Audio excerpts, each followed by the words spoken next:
Welcome to Lunchtime with Dr. G. Today we have an invited guest, and today should be a very interesting segment.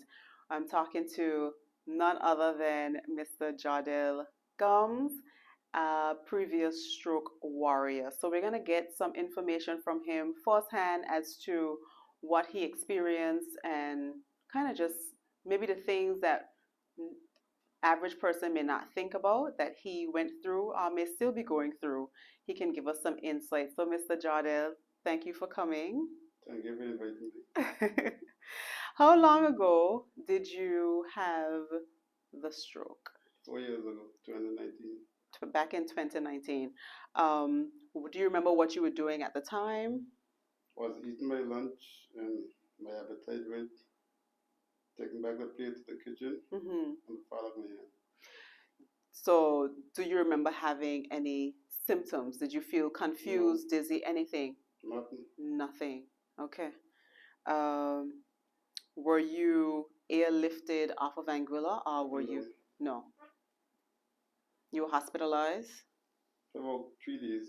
3 days. Do you remember, again, any headaches, any confused? Nothing, just normal. You felt normal. Just the right side was weak. Mm-hmm. Okay. What do you think caused your stroke? Where the doctor at the moment, when they went to the hospital, tell me they're going to give me a needle and send me back home. Then other doctors that were here visiting from Barbados Mm-hmm. tell me no. Let's do a blood test. Right. Oh, so that was after you had the stroke, you went to the hospital and then they were checking to see whether you had a stroke or not. Yeah. What? Not the doctor that beat first, the one come there after. The one that came after. Were you working? Did you go home for lunch? No, that happened on a Sunday. That was on a Sunday. Okay. So it was more, you were more Home just all day. relaxing kind of, and you just, the stroke just kind of came on. Okay. And you just mentioned, so you're right handed. Right. And the stroke was on the right side. Right, so the left side of the brain. Correct. So once the stroke is on the right side, the weakness on the right side would indicate then that the left side of the brain would have been the affected side for him. It's always opposite to the side that has the weakness. Yeah, so that's important to note. And then again, we also have to consider that that was his dominant hand. Right hand. Mm-hmm. So things as simple as brushing your teeth. Everything went with the left side. So that's important. Again, he couldn't brush his teeth, use or do anything using the right hand. So he had to then become left-handed temporarily for a couple months. For a couple months until he regained strength. Regained strength on the right side. And these are things that we probably wouldn't even think about because who thinks about brushing their teeth in the morning? You just get up and brush your teeth, right? You know what I mean? You gotta with your dominant hand, exactly. And then even as like writing a check or just writing your name, which I couldn't do. You couldn't do for a while. Nothing. Did you learn to do that with your left hand, or you just didn't have the need to do that at the time? So no. Yeah, okay. So things like that, we don't even think about, but it's real life. Let's go on to. So then you just mentioned that the right side was affected, and after having the stroke, tell us how you felt at what point did you notice that you actually did have a stroke? Was that at the hospital or? At the hospital when I'm telling you. When they told you? Yes. Any other symptoms? Like you said, the right side, the hand was. No symptoms different, and the right side was weak. Okay. Tell me what are some common physical changes that you noticed after the stroke? We know the weakness. Was it like really stiff and tight? Yeah, the right foot is a few stiff. Okay. Did you have any seizures? No. No seizures. Any vision problems? No. Nothing. I think you were one of the real lucky ones. What about speech? Speech went a little bit but not twist or the face, nothing. So your face wasn't his face wasn't twisted. His speech, was it a bit slurred? Like your tongue was kind of heavy? Not as numb or heavy like that. Okay. Simple things as mm, eating. Eating, well, I got eat good. You were eating well. Yes. Was the food getting stuck on one No. side? No, you were able Normal to. eating. Okay. So the part of the brain for him that there's a part of the brain that deals with speech and chewing and all that kind of stuff. And for him, that part of the brain was not severely affected. So again, we'll see that different stroke survivors have different symptoms, even though it may be a stroke. It may have been a right-sided stroke for somebody else, and they would present differently. Okay, cool. Any emotional changes did you find? Because sometimes with stroke patients, they would have an effect. So if they were sometimes they're crying a lot, are they really angry? Did you have any of those No. symptoms? No. I Okay. just stay positive. Good. Yeah. And that's usually the best way to kind of deal with it as a coping mechanism, having a positive outlook. Were you were you having any issues with memory loss? No. Did you forget anything short term or long term? No. Okay, you were able to identify everybody and Everybody talk with everybody. okay. At the time of your stroke, did you have any bowel? Like, were you able to hold your urine, or was that an issue initially? Hold it in terms Like, of if you needed to get to the restroom, were you able to get there in time? yes. Yeah, okay. So some people would have that would be an issue for some people, bowel and bladder issues where they may be unable to get there in time or even feel the need to urinate. Let's talk about walking. Mm. How was it? You were independent, strong young man walking around previously, and then this happened. What was your, how were you walking after the stroke? Well, after the stroke, I walk with a limp, Hmm.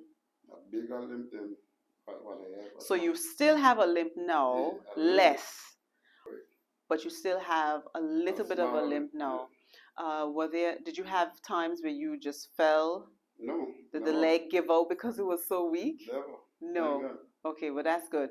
So after a stroke, what happens? The leg becomes very weak, and most mainly it's difficult to raise the foot off of the ground, and sometimes you find like they would be more of a drag.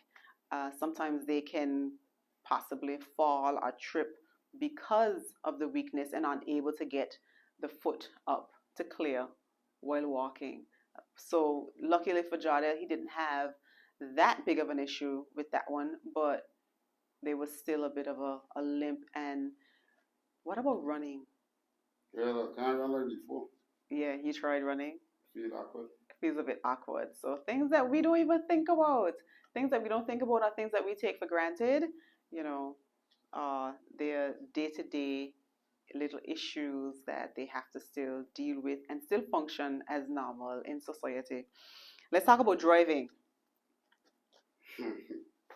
I know that was one of the things that he wanted to do early on. That independence. I mean, you can't trade it. You can't trade that independence. So tell me how long after having the stroke were you back to driving? Mm. A And couple what was it weeks. like? A couple weeks? And what was it like getting back into driving after I having used to drive my left foot, driving with him? gas and brakes, Wow. until you tell me stop driving. Don't tell the police about this one. Right. Um, yeah, and so I think what he ended up doing was using the stronger leg to press gas because he felt more comfortable with that. He had more control over that. And again, that takes a whole different level of coordination and mental awareness to be able to shift suddenly from using your right foot to your left foot in order to Well, drive. Yeah. well, for me, things don't be awkward that quick. Right. So that was a good thing for you. Like you were able to quickly make changes to suit what was needed at the time. So that's good. How do you feel like your has your life changed since having the stroke? I want to say yes because things that I used to do before I go do again. Okay.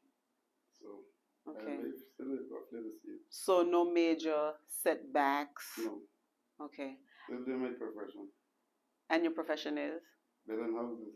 All right.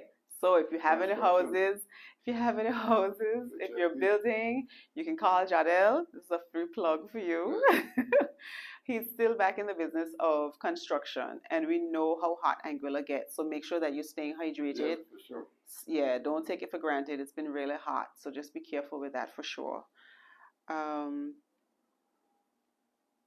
What about, I know you said you had a positive outlook, but stress and coping mechanisms. No stress. Stress is something that I take on.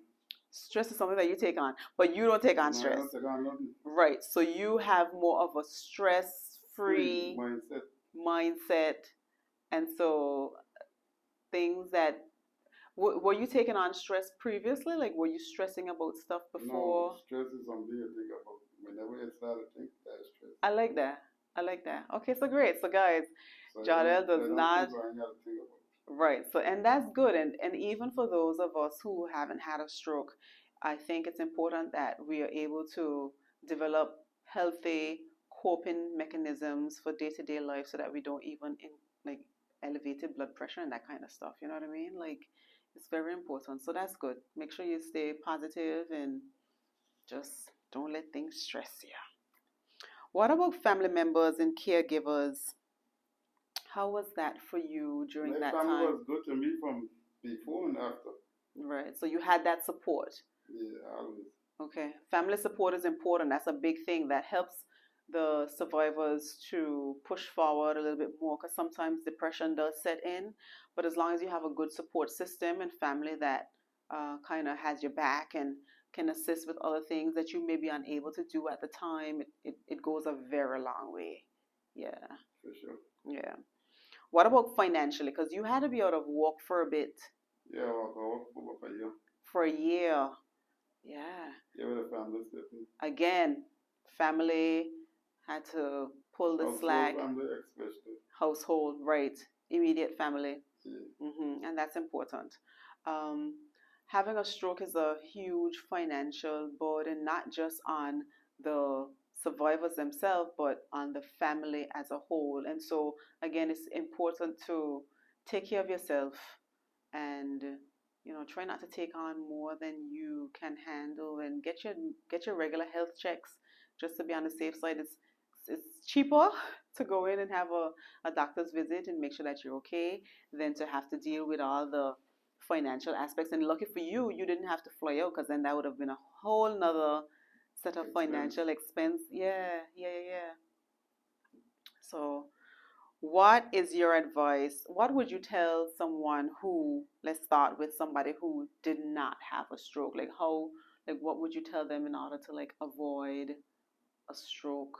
Go and check on yourself. And what about somebody who actually had a stroke and may not be fully recovered as you are? Don't give up on yourself. Don't give up on yourself. Powerful words from Jeordelle himself. Yeah. I think that's really great. Any final or closing thoughts or words that you would like to kind of just put out there, whether it's a thank you to family? Well, thank you to my household family, especially my sister and mother, for the good things that they did when I was young. Your support system. Yes. And thank you to Gina and also Lisa. You're most welcome. It was a pleasure. I thought that it was really important to kind of get you on, because again, everybody has different outcomes and different, even though you had a stroke, you could present differently. And again, it depends on your mindset, it depends on your support. So don't hesitate. If you're feeling ill, go get yourself checked. Even if you're not, just make sure you're exercising regularly. Exactly. Check yourself still, according to Jeordelle. And just let somebody know how you're feeling. If you're at home, even it could be as simple as going to get something to eat. You may realize that something is a little bit off. So, yeah, thanks for coming in, though. Thanks for sharing. So, thank you guys for watching. Please like, share, and subscribe, and we'll catch you on the next segment.